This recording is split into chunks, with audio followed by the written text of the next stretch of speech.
자, 오늘은 철로 역정 11번째 시간 잠든 자라는 제목으로 말씀을 전합니다.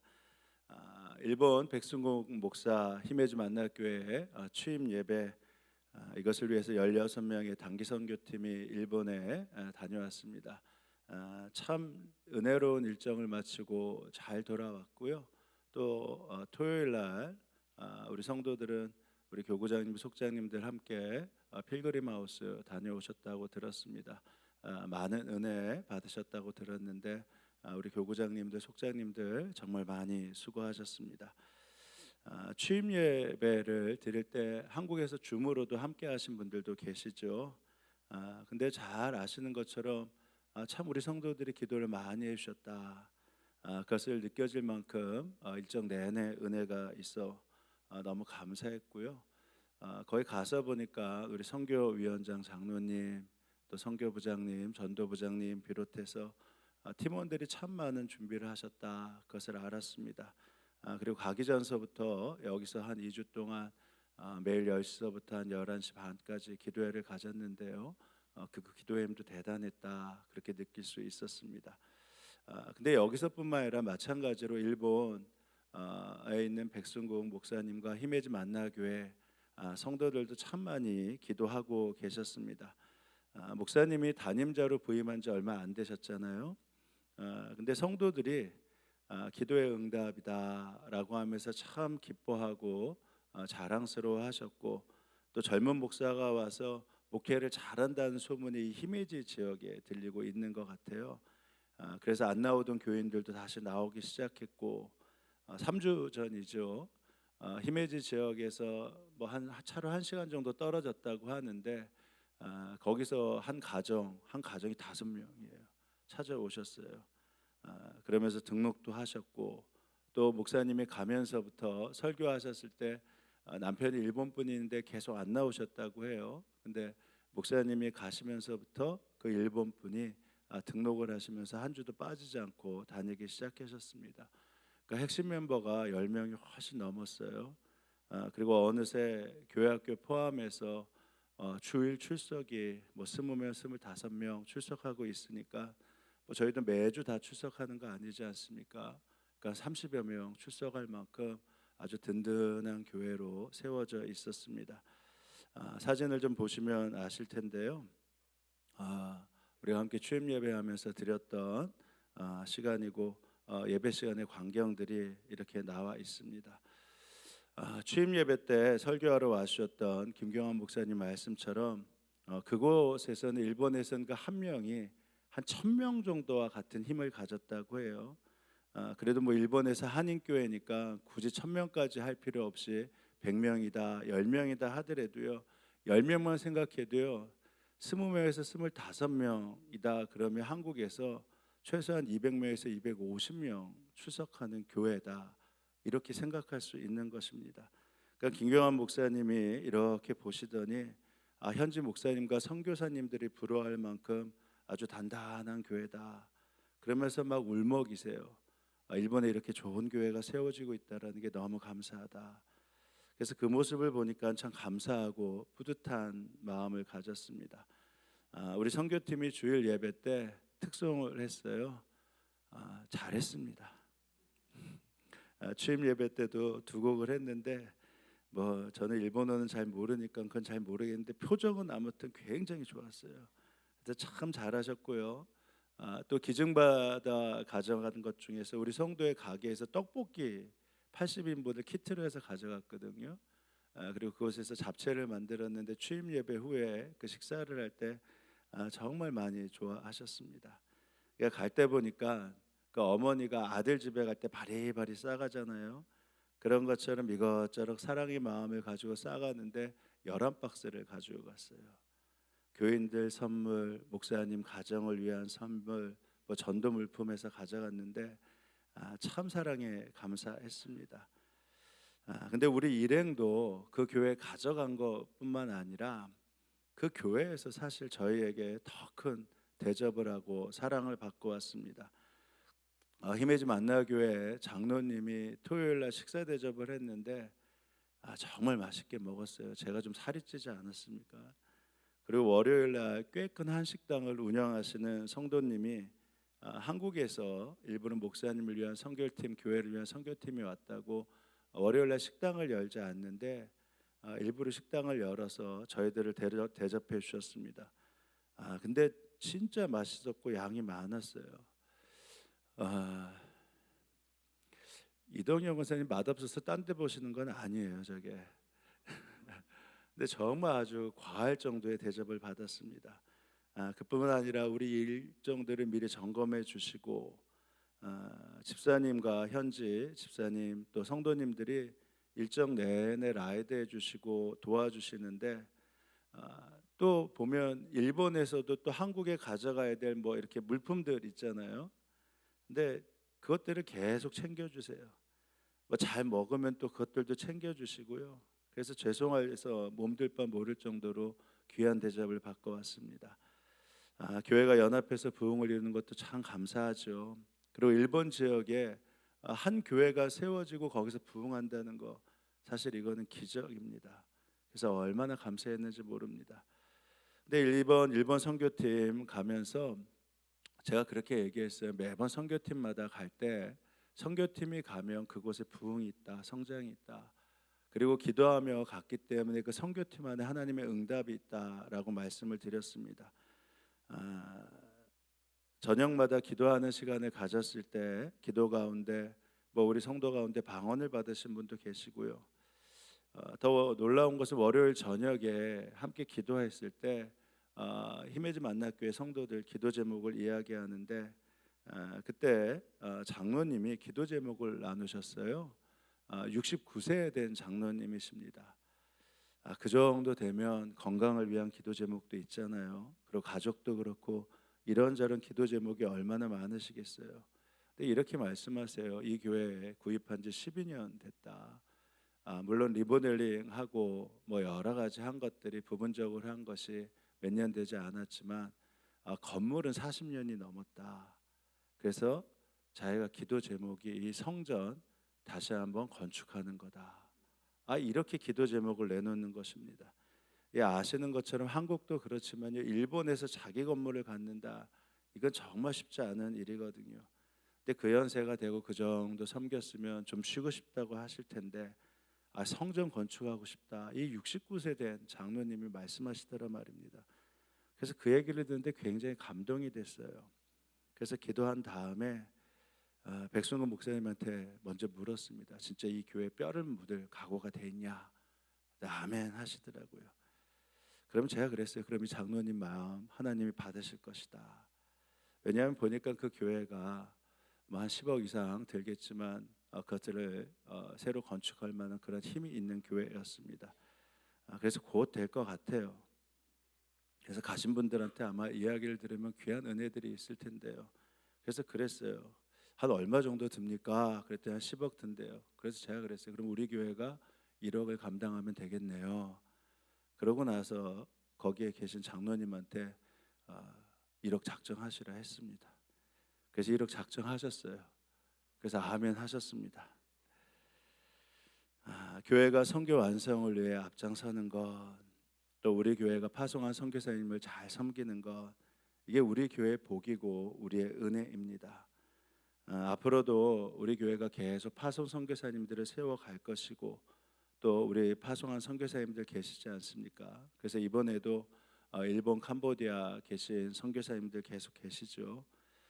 그래서 단기 선교팀이 계속적으로 꾸려져 나가게 될 것입니다. 여러분 여행하는 거 되게 소중하고 귀중합니다. 근데 이왕 갈 거면 관광객으로 가는 것이 아니라 선교팀으로 가보는 거, 이거 아주 큰 은혜입니다. 이번 여름에도 우리 교회 출신 이태호 선교사님이 파송된 캄보디아로 젊은이 교회가 가고요.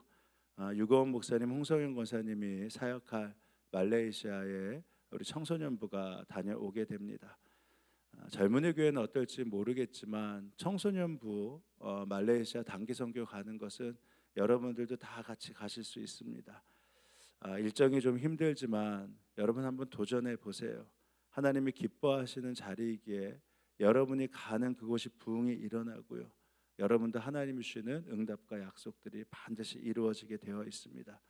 왜냐하면 그 발걸음에 영적인 지진이 있고 영적인 힘이 있기 때문입니다. 오늘 말씀의 제목이 뭐냐? 잠든 자이지 않습니까? 근데 일본에서 저희가 전도를 할 때 보니까 이게 잠들어 있다라는 게 뭔지 아주 더 분명히 저희가 알 수 있었죠. 잘 살기도 하지 않고 잘 살기도 하고 종교심도 많이 있지 않습니까? 근데 이 얼마나 미신적인지요. 영적으로 참 강팍합니다. 잠들어 있다라는 것을 일본을 매번 갈 때마다 느끼게 돼요. 이번에 일본 갈 때 전도용 마스크 이 부채 가지고 갔는데 이게 교회 근처가 바로 히메지역입니다. 그리고 히메지성이 있어요. 그래서 마스크에 히메지 만나교회와 또 전도제를 붙여서 전도 용품을 가지고 나갔는데 이게 1인당 한 60개, 70개씩 갖고 나갔습니다. 근데 뭐 일본 말을 뭐 잘하시겠어요. 근데 일본 말로 하는데 얼마나 잘하셨는지 몰라요. 이렇게 이게 전도하는 내 모습들인데요. 이게 용어가 적합할지 모르겠지만 이 전도용품 가져갔을 때 제일 빨리 마스크 전도지를 소비한 분이 누굴까요? 반대로 얘기해 보면 돼요. 누가 제일 늦게까지 마스크 전도지를 가지고 이 전도지를 제대로 전달하지 못했을까요? 저요. 제가 제일 늦게까지 이 전도지를 잘 못 전했습니다. 나중에는요, 함께 가시던 나수경 권사님이 제가 계속 이렇게 갖고 있으니까 안쓰러웠는지 이렇게 쭉 뽑아서 가져가시고 하시고 또 쭉 뽑아서 가져가시고 하시고 나수경 권사님 안 계셨으면 저 혼자만 늦게까지 있을 뻔했어요. 아무튼 주일 오후 화요일 오후에 제일 전도를 많이 하셨습니다. 근데 뭐 이거 마스크 전도지 돌린다고 핍박 받았겠어요. 근데 이게 마스크를 받았다가 전도지인 걸 알고 다시 돌려주신 분도 계시고요. 이게 마음이 강팍한 게 그대로 느껴집니다. 복음을 전에 들은 분들도 많지 않고요. 영이 잠들어 있기 때문에 복음을 들어도 외면하더라 말입니다. 왜 그렇죠? 예수님 없어도 내가 알아서 잘 살 수 있다. 예수님 없어도 내가 구원할 수 있다. 이 생각 때문에 복음이 들리지 않고 눈이 감겨서 복음이 보이지 않는 것이죠. 그래서 존 버년이 철로 역정의 이 순례자였던 크리스찬을 통해서 바로 이런 사람들이 누구냐? 영적으로 잠들어 있는 사람이다. 이렇게 진단을 합니다. 그리고 영적으로 잠들어 있기 때문에 이들은 죽음을 향해 달려가고 있는 사람이다. 크리스찬이 십자가 언덕을 떠난 지 얼마 안 돼서 잠든 사람들을 발견합니다. 이 쇠사슬에 묶여 있는데 세 사람의 잠든 사람들이 그 길바닥에 고온히 누워 잠을 자고 있죠. 그러니까 이게 편안한 잠, 쉼을 주는 잠이겠습니까? 길바닥에 쇠사슬에 묶여 잠을 자고 있다면 이거는 죽음을 재촉하는 잠, 위험한 잠이잖아요. 그래서 성경은 이렇게 잠에 빠진 사람들의 상태를 이렇게 언급을 합니다. 바다 한가운데 누운 것 같고 돛대 꼭대기에 누운 것 같을 것이다. 이게 끔찍한 일이잖아요. 바다 한가운데 아무것도 없이 누워 있는다고 생각해 보십시오. 그리고 돛대가 있는데 그 꼭대기에 누워 있는다고 생각해 보세요. 이거 끔찍한 일이잖아요. 얼마 지나지 않으면 이건 반드시 죽는다. 빨리 깨어나와서 나오지 않으면 이건 반드시 죽는다. 근데 왜 일어나지 않고 깨이지 않고 계속 잠들어 있느냐 말입니다. 그렇다면 왜 이렇게 침몰 직전, 사망 직전의 상태임에도 그 위험을 감지하지 못하고 잠들어 있을까? 존 버년은 말합니다. 이들이 단무지 인생이기 때문이다. 이들이 나무늘보 인생이기 때문이다. 이들이 오이지 인생이기 때문이다. 단무지 인생이 뭐냐? 단순하고 무지한 인생이기 때문에. 나무늘보 인생이 뭐냐? 게으른 인생이기 때문에. 오이지 인생이 뭐냐?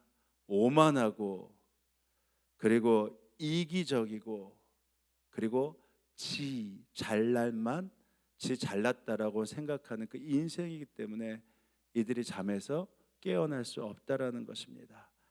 그래서 존 버년이 말한 것을 이렇게 세 가지로 나눌 수 있어서, 첫 번째, 오이지 인생, 심플한 인생이다. 단순한 인생이다. 이 심플하다는 것이 뭐 좋은 의미로 말하면 굉장히 단순하고 아주 깔끔한 거지 않습니까? 근데 이것을 나쁜 의미로 생각하면요, 단순해요. 그러니까 사리분별이 되지가 않는 것입니다. 그러니까 이것이 무엇이 진리인지 무엇이 중요한지를 깨닫지 못하는 우매한 인생이라는 거예요. 여러분, 그래서 이 단무지 인생, 단순하고 무지한 인생이 되면요, 지금 이 시간만 보기 때문에 내 앞에 당장 있는 그 위험한 것이 무엇인지도 깨닫지 못하라는 것입니다.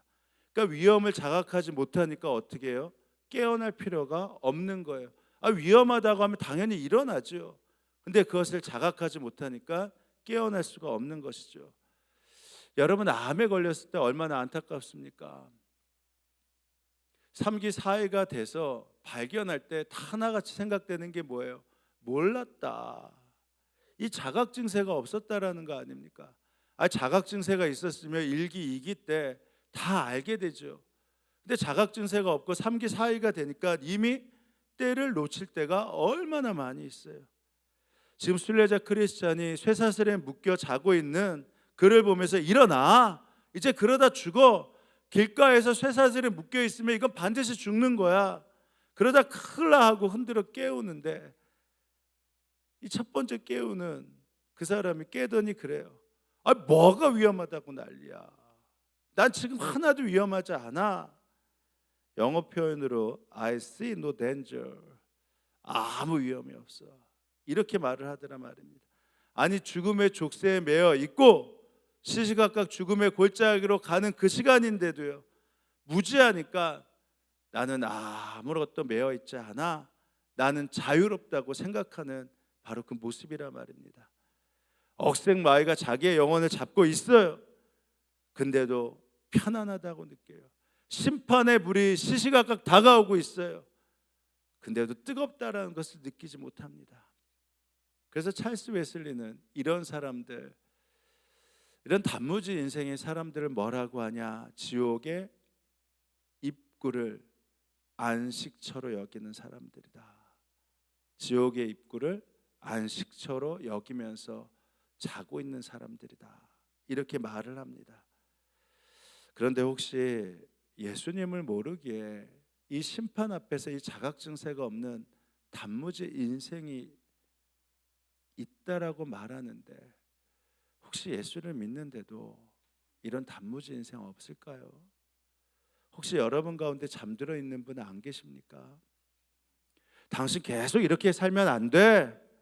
이런 분명한 위험한 신호가 들려오는데도 이제 좀 일어나야지, 이제 다시 영적으로 회복해야지 하는 소리가 들릴 때 마음에 찔림이 있는 것이 아니라, 아니, 그때 이렇게 신앙생활하나, 지금 이렇게 하나, 아무런 위험도 없고 아무런 어려움도 없는데 이렇게까지 힘들게 신앙생활할 필요가 있어?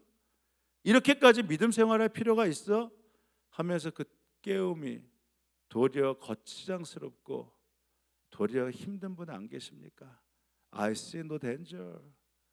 이렇게 신앙생활에도 위험한 거 없어요. 걱정하지 마세요. 예수님을 믿는다고 하지만 불신한 불신자의 삶과 별로 구별이 되지 않아요.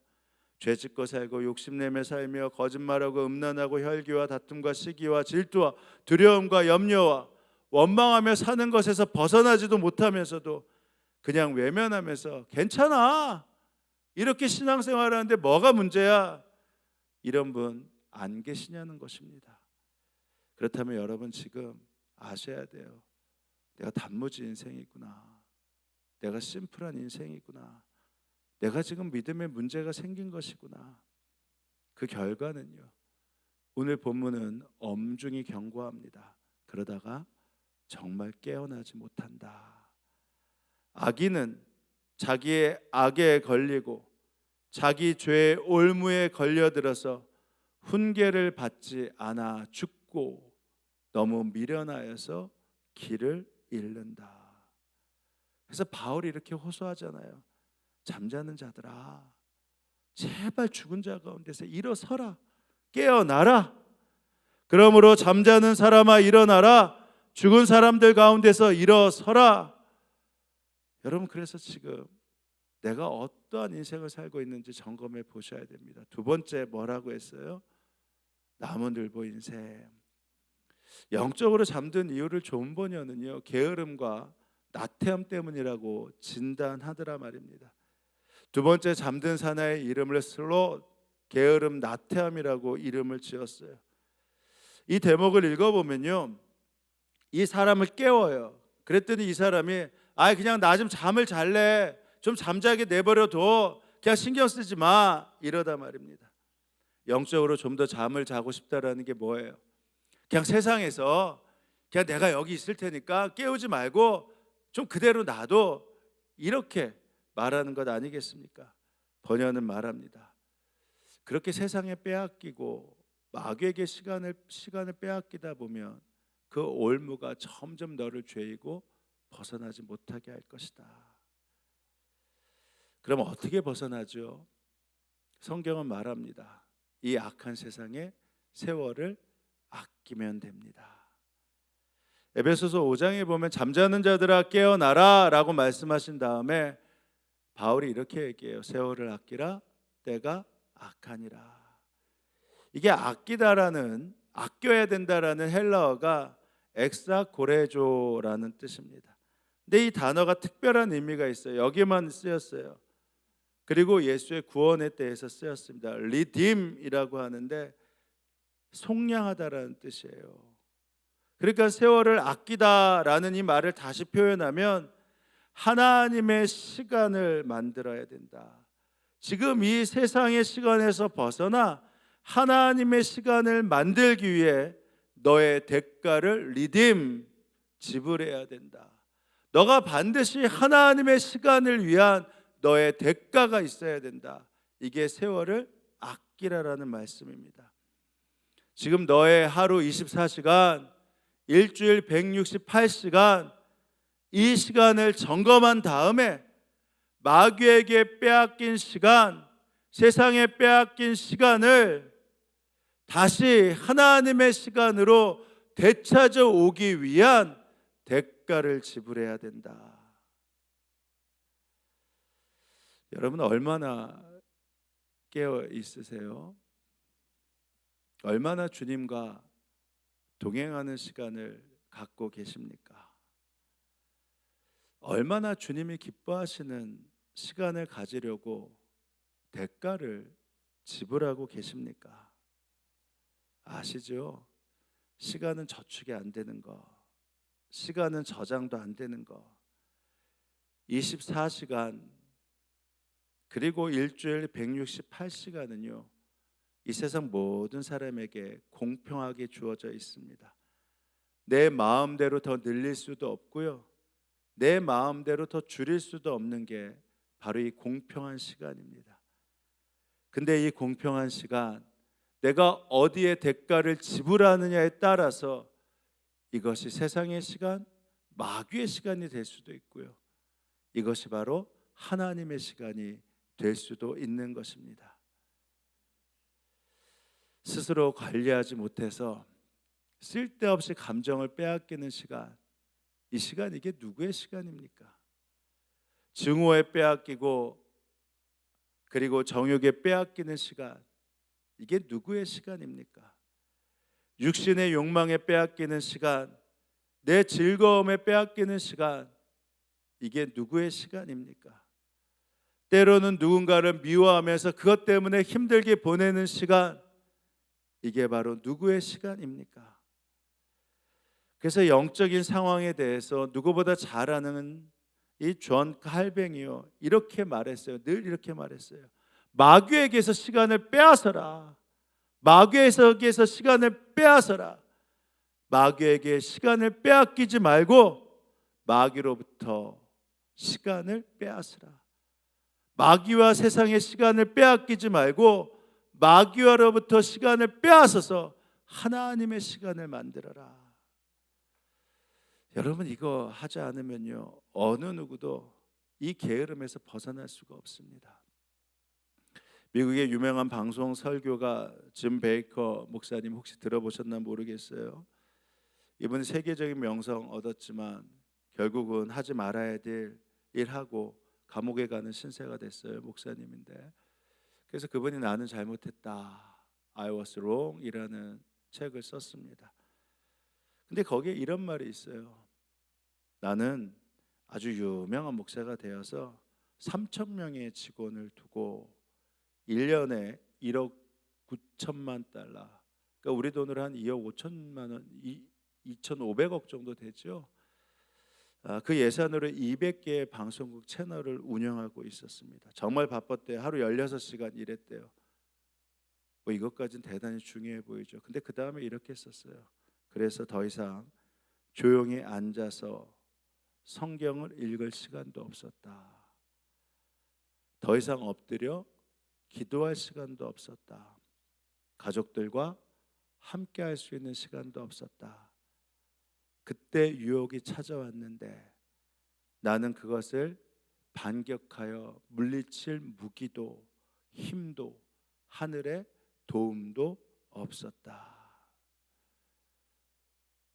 마귀에게 시간을 빼앗기는 것, 세상에게 시간을 빼앗기는 것, 이게 바로 영적인 게으름이거든요. 나무늘보 인생이 되는 거거든요. 그러니까 주님을 위한 사역이라고 말을 하지만요, 예수님 없이 사역이 되는 겁니다. 그러다 보면 이렇게 나도 모르게 어느 순간 마귀에게 시간을 빼앗기고 잠이 드는 것이죠. 게으른 사람아, 언제까지 누워 있으려 하느냐? 언제 잠에서 깨어 일어나려고 하느냐?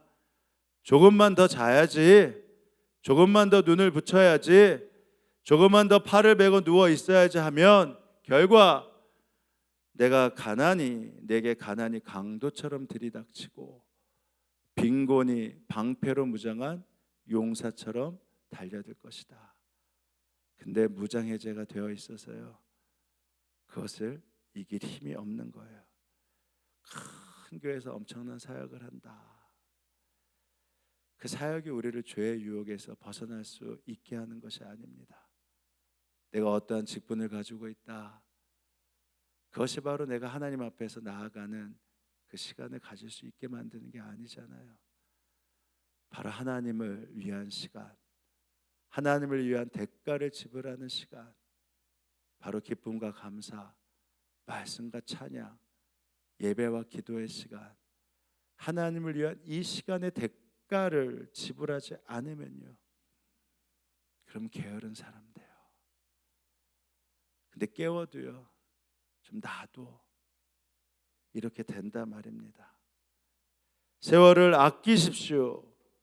때가 악합니다. 여러분, 하나님의 시간을 만들기 위해 반드시 대가를 지불하십시오. 누구에게 공평하게 주어진 24시간, 일주일 168시간에 여러분 점검해 보셔야 됩니다. 나는 하나님을 위한 대가 지불을 얼마만큼 하고 있나? 그것이 많아지면 많아질수록 여러분은 영적으로 다시금 세워지는 바로 그러한 인생이 되는 것입니다. 세 번째, 어떤 인생이라고 했죠? 오이지 인생. 오만하고 이기적이고 지 잘난 맛에 사는 인생. 여러분, 오히려 첫 번째요, 인생이다. 두 번째, 인생이다.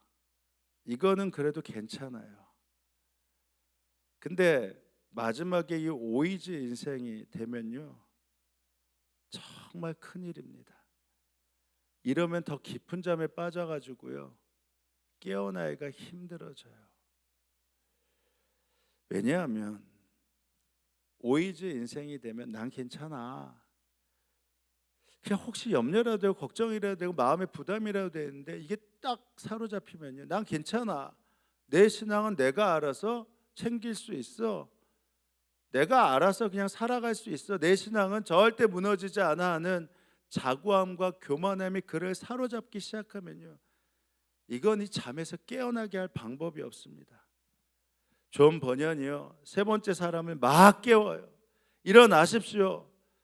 근데 사람마다 생각이 다 다른데, 참견 마시오. 내가 이렇게 누워있고 족쇄에 걸려 있어도 난 죽지 않습니다. 난 내가 알아서 풀 수 있고요, 내가 위험할 때 알아서 깰 수 있습니다. 이렇게 이야기를 합니다. 그때 참견 마시오, 내가 알아서 합니다 라고 했던 현대판 영어본이 이렇게 적고 있어요. 이게 일본에서도 일본말을 못하고 미국 가면 영어를 못하는데, 근데 이게 영어가, 이건 좀 보셔야 돼요. I can make it myself without any help from you. 난 어떤 도움 없이, 잘못 읽었어요? 하나님 도움 없이 난 살 수 있어. 그러니까 얼마나 오만하고 이기적이고 지 잘날 맛에 사는 인생입니까? 세속적인 인본주의 사상을 만든 영국의 시인 윌리엄 어니스트 헨리가 이렇게 말했어요. 영국 사람이니까 영어로 말했겠죠. I am the master of my fate. I am the captain of my soul. 나는 내 운명의 주인이다. 내 길은 내가 알아서 할 수 있다. 내 영혼의 선장이 나다. 얼마나 멋있습니까? 자존감이 확 높아지는 내용이에요. 여러분, 이런 인생의 철학을 가진 사람, 내 운명은 내가 만든다, 내가 내 운명의 캡틴이다 라고 하는 사람이 막 살까요? 아니요. 이런 자의식이 있는 사람은요, 절대 함부로 살지 않습니다. 내 인생을 내가 만들어가는 사람이라고 하면요, 그 분명한 자의식이 있으면요, 절대 막 나가는 인생이 되지 않아요. 오히려 누구보다 시간 관리를 잘할 수 있고요, 누구보다 진실하고 도덕적이고 종교적인 인생을 살 수 있습니다. 어느 기독교인보다도 더 바른 삶, 더 위대한 인생을 살 수 있어요. 여러분 한번 보십시오. 이 세상에 어떠한 성공한 인생을 가진 사람들이 다 하는 말이 그겁니다. 내 인생의 주인이 나였기 때문이다. 내 영혼의 선장이 나였기 때문에 나는 시간을 이렇게 관리했고, 나는 이렇게 내 삶을 만들었고, 도덕적으로 윤리적으로 이런 인생을 살았다고 이야기합니다. 경건을 행하는 모습, 선을 행하는 모습이요, 오히려 두드러질 만큼 뛰어난 모습이 있어요. 그러니까 자신의 의와 공로가 있으니 깨어날 필요가 없는 것이죠. 오히려 그렇지 않으면 깨어나야지, 잘못했으니까 일어나야지라는 생각도 하는데, 내 인생을 내가 의롭고 공의롭게 만들고 있으니 깨어날 필요가 뭐가 있겠습니까? 그러니까 이게 영적으로는 더 위험한 상태죠. 여러분, 우리는 그래서요, 나는 내 운명의 주인이고 내 영혼의 선장이다, 이런 말에 대해서요, 우리가 그리스도인이라면 절대 동의해서도 안 되고 절대 멋있다라고 말을 해서도 안 됩니다. 왜 그렇습니까? 내가 내 운명의 주인 노릇하면요, 하나님이 주인 되지 않아요. 내 의와 공로와 선행이 나를 사로잡고 있으면요, 그때 나의 죄가 보이지 않습니다. 나를 구원하셔야 될 그 하나님이 보이질 않아요. 우리는 오직 주님만이 나의 구세주시다, 나의 선장이다라고 고백해야 되지 않습니까? Jesus, you only the master of my fate. You only the captain of my soul. 예수님, 당신만이 오직 내 운명의 주인이시고 내 영혼의 선장님이십니다. 그러니까 오히려 정말 예수님을 알고 깨어나기 시작하면요, 고백이 바뀌어요. 암만 내가 이렇게 해도 내 운명과 내 삶의 주인이 예수님이시다. 내가 그리스도와 함께 십자가에 못 박혔나니 이제는 내가 사는 것이 아니요 오직 내 안에 그리스도께서 사시는 것이다. 오직 예수님만이 내 운명의 주인이시다, 내 영혼의 선장이시다, 당신만이 나의 구원자이시다, 이렇게 고백할 수 있어야 되는 것입니다. 근데 종종 우리 그리스도인들이 이 믿음의 여정을 살다 보면 우리도 예전보다 더 선해지고 착해질 수 있거든요. 근데 그 순간 종교의 영에 빠져요. 그러니까 예수님이 나의 주인됨을 망각하고 내 공로와 내 선함으로 나의 종교심, 나의 믿음을 평가할 때가 있습니다. 그러면 어떻게 되는 줄 아세요? 회개가 힘들어져요. 세상에서 내가 제일 큰 죄인이다 라는 고백이 진리로 느껴지지 않습니다. 왜냐하면 내가 예수 믿고 좀 착해진 것 같거든요. 좀 선해진 것 같거든요. 이거를 종교심이라고 해요. 근데 이 종교의 영에 빠지면요, 그러면 여기에 평가가 나에게 스스로 만들어지기 때문에 회개가 안 돼요. 하나님 앞에서 내가 큰 죄인이라는 생각이 들지 않습니다. 그러면 치명적인 병이 생기기 시작하죠. 다 알아. 그렇게 되면 하나님 나라, 하나님에 대한 정보는 많이 갖게 되지만 하나님에 대한 영적인 민감성이 떨어집니다. 이 병이 깊어지면요, 하나님에 대한 영적인 자각이 상실되기 시작해요. 눈이 있어도 보지 못하고요, 귀가 있어도 들리지 않습니다. 마음이 완고해지고 굳어지면 오히려 그런 종교형에 빠지지 않았을 때는 주여 어찌합니까? 하면서 카타누스 하면서 가슴을 쳤는데 어느 순간 가슴을 치는 게 없어져요. 다 알거든요. 다 지식적으로 배웠거든요. 다 말할 수 있거든요. 내가 죽고 예수로 산다, 이 성경적 지식 귀에 박히도록 들었거든요. 그러니까 어느새 이 완고함과 이 굳어진 마음이요, 예수 그리스도의 주인된 자리를 내려오게 하고 다시 내가 할 수 있다는 주인의 자리를 되찾기 위한 반역을 시도하게 됩니다. 그러니까 회개가 없어지죠. 그러니까 무릎을 꿇는 마음들이 없어지죠. 순례자 크리스찬이 잠을 자고 있는 이 세 번째 교만을 흔들면서 근신하라, 깨어라, 우는 마귀가 너를 삼키고 있다. 하나님 말씀에 순종하고 하나님을 주인 삼아야지 너가 다시 살아날 수 있다. 여러분, 절대 속으면 안 되죠. 내 삶을 내가 지킬 수 있다, 내 신앙은 내가 알아서 할 수 있다. 이 교만함에 종교의 영에서 벗어나지 못하고 점점 내 마음이 굳어지고 완고해졌는데도 그것을 깨버리려는 마음이 없다면, 야, 이거 큰일이구나, 내가 이거 오이지 인생이 되고 있는 거 아닌가 라고 생각하면서 주님, 이거 깨어나길 원합니다. 내 안에 주님 앞에서 회개의 영이 부어지게 하시고 회개의 무릎이 다시 한번 회복되게 하여 주옵소서. 그렇게 기도하셔야 된다 말입니다. 이제 말씀을 마칩니다. 이번에 일본에서 전도지에 전도할 때 말씀드린 대로 뭐 받았다가 다시 이게 복음 메시지고 교회 소개인 걸 알고 다시 되돌려 주는 분도 계셨어요. 근데 그럼에도 불구하고 이 마지막까지 아주 간절하게 이 마스크로 전도하신 분들이 계셨습니다. 근데 한 분이 이런 말씀하세요. 하나님, 이들이 영적으로 무지하고 교만해서 이 메시지 듣지 못하는데 이들이 심판대 앞에 갔을 때 나 복음 들은 적 없습니다, 이런 말 하지 못하게 제가 한 명이라도 더 복음을 전하겠습니다.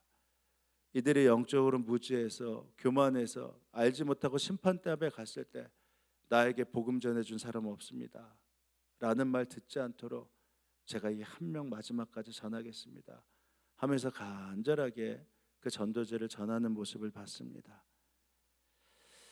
여러분, 근데 믿지 않는 이들뿐만 아니라 우리도 어느새 단무지 인생, 나무늘보 인생, 오이지 인생이 되지 않았나. 그 사람만 탓할 것이 아니라 나도 나의 구원을 점검하며 살펴봐야 하는 것 아니겠습니까? 왜 깨어나지 못하는 겁니까? 왜 그렇게 깨어나라고 하는데도 왜 그렇게 시간을 낭비하는 겁니까? 왜 주님과 동행하자고 하는데도 그것이 그냥 한 귀로 들리고 다 그대로 빠져서 더 이상 내 마음에 울림이 없는 것입니까? 더 이상 미뤄서는 안 됩니다. 이 깨어나는 일 더 이상 연기해서는 안 됩니다.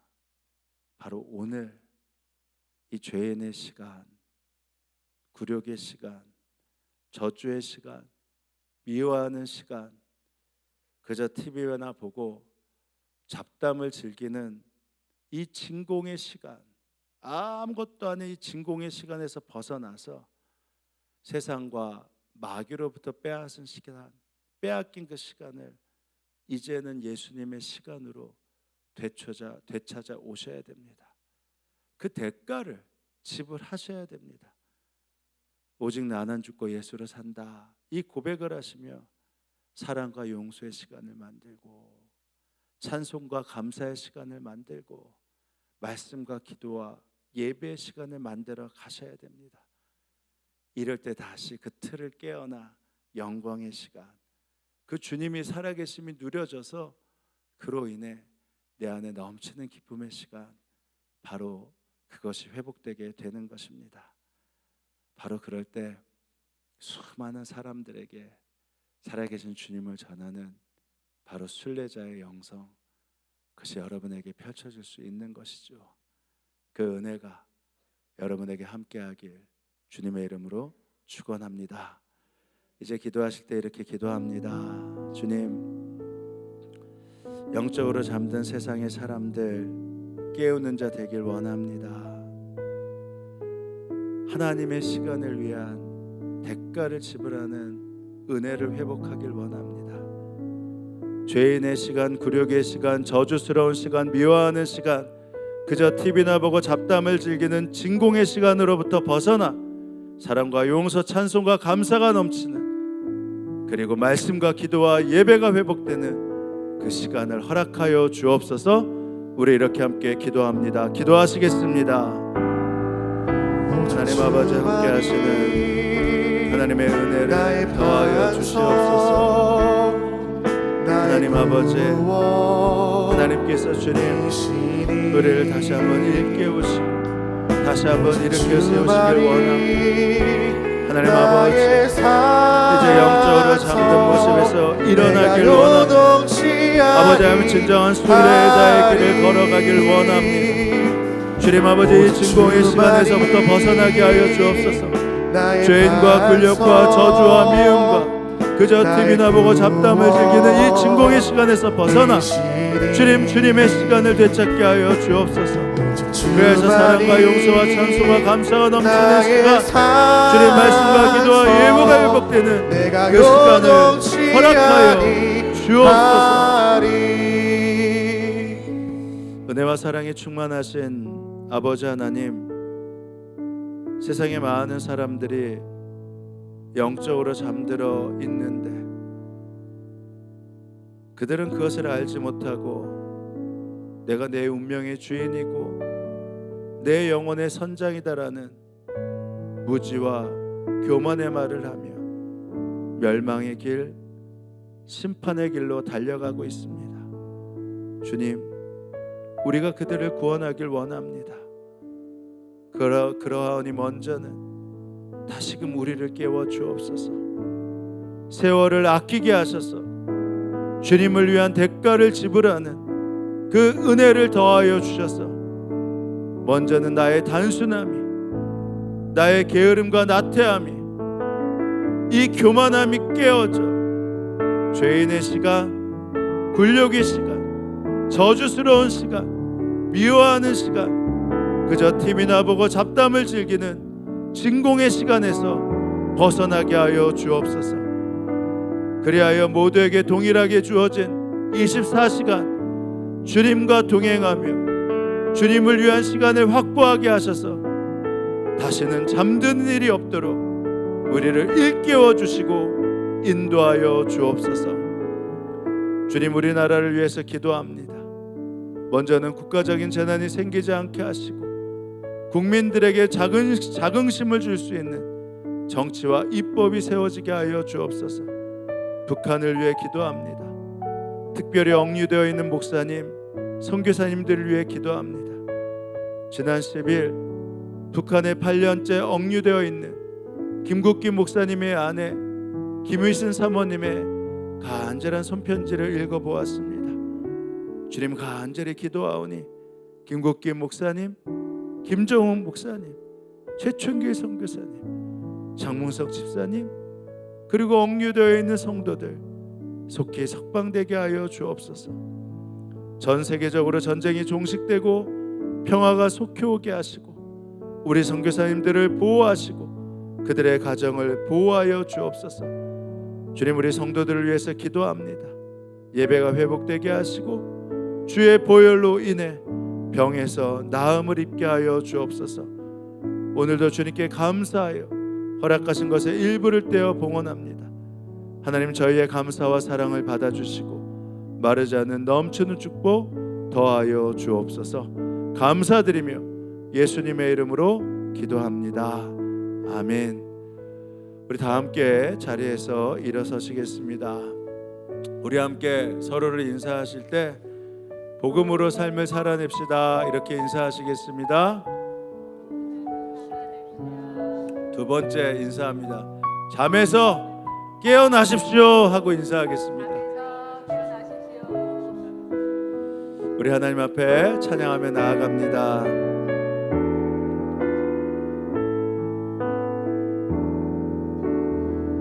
나의 영혼이 잠잠히 하나님만 바라며 나의 구원이 그에게서 나는도다.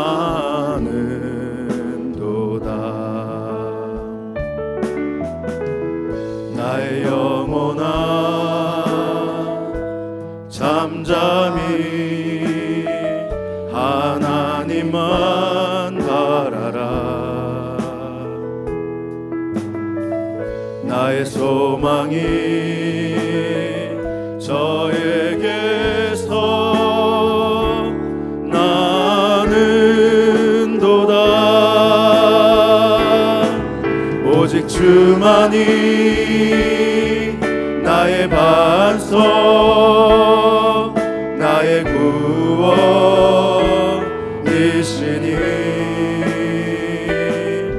오직 주만이 나의 산석, 내가 요동치 아니하리. 오직 주만이 나의 반석, 오직 주만이 나의 반석, 나의 구원이시니